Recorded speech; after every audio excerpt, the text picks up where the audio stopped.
ఎన్ని రోజుల నుంచి పడట్లేదమ్మా? లేట్ పేమెంట్ అంటే ఎంత లేట్ అవుతుంది?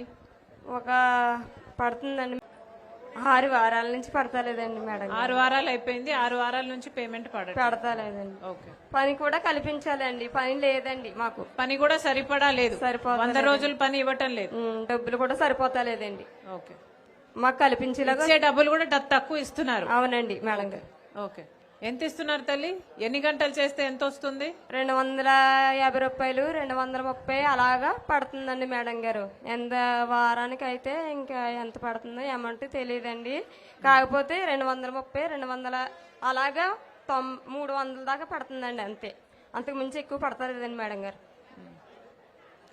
దాన్ని బట్టి చాలా అవకతవకలు ఉన్నాయి అంటున్నావు. అవునండి. పని సరిగ్గా కల్పించటం లేదు, పేమెంట్ సరిగ్గా ఇవ్వటం లేదు, ఆన్ టైం ఇవ్వటం లేదు.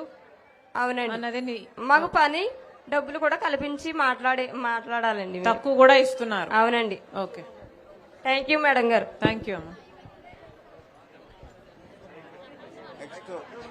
వైఎస్ఆర్ శర్మిలారెడ్డి గారికి నా హృదయపూర్వక వందనాలండి.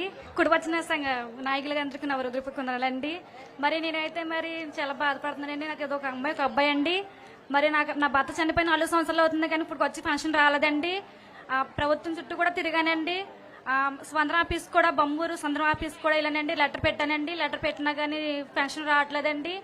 మరి నేను నాది ఒక్కదాన్ని సమస్య కాదండి. చాలా మంది నాకులాగా ఎంతో మంది బాధపడుతున్నారండి పెన్షన్ కోసం. మరి శర్మిలారెడ్డి గారు మేడం గారు మరి మా సమస్యలు పరిష్కారం చేస్తారని మేము నమ్ముతున్నామండి. అమ్మా, ఎప్పుడు పెట్టుకున్నావు అర్జీ? ఎన్ని సంవత్సరాలు అయింది పెన్షన్ కోసం అర్జీ పెట్టుకుని? పెట్టానండి 2-3 సంవత్సరాల నుంచి 4-3 సార్లు కూడా పెట్టానండి. సచివాలయంలో కూడా 2-3 సార్లు పెట్టానండి. పెడితే డిలీట్.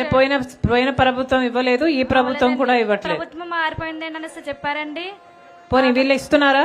లేదండి, ప్రభుత్వం మార్చేశారు, కానీ ఇప్పుడు వరకు ఆప్షన్స్ ఇవ్వలేదని చెప్పారు మేడం. సో ఎందుకు ఇవ్వట్లేదని చెప్పారా? కారణం చెప్పారా? కొత్త ఆప్షన్ రాలేదండి, ఇంకానే కొత్తగా పెడతాం పెన్షన్లు, అప్పటి వరకు కూడా రావడానికి. సో ప్రభుత్వం కొత్త పెన్షన్లు తీసుకోవద్దండి అని చెప్పింది, అందుకనే ఇవ్వటం లేదని చెప్తున్నారు. అదే అంటున్నారు మేడం. ప్రతి ఊర్లో ఇదే సమస్య, కొత్త పెన్షన్లు ఇవ్వటం లేదని చెప్తున్నారు.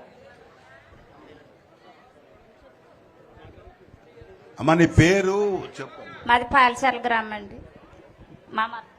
మా మరదలండి. ఇప్పుడు రాజశేఖర రెడ్డి గారికి వందనాలు, మేడం గారికి హృదయపూర్వక వందనాలు చెల్లించుకుంటున్నానండి. భర్త చనిపోయేది 3వ సంవత్సరం వస్తుంది మేడం. ఆవిడకి పెన్షన్ రావటం లేదండి. ఒక అమ్మాయి ఒక అబ్బాయి మేడం ఉంటారు. పెన్షన్ ఎందుకు రావట్లేదో చెప్పారమ్మా? కొత్త పెన్షన్ రావటం లేదన్నారు మేడం.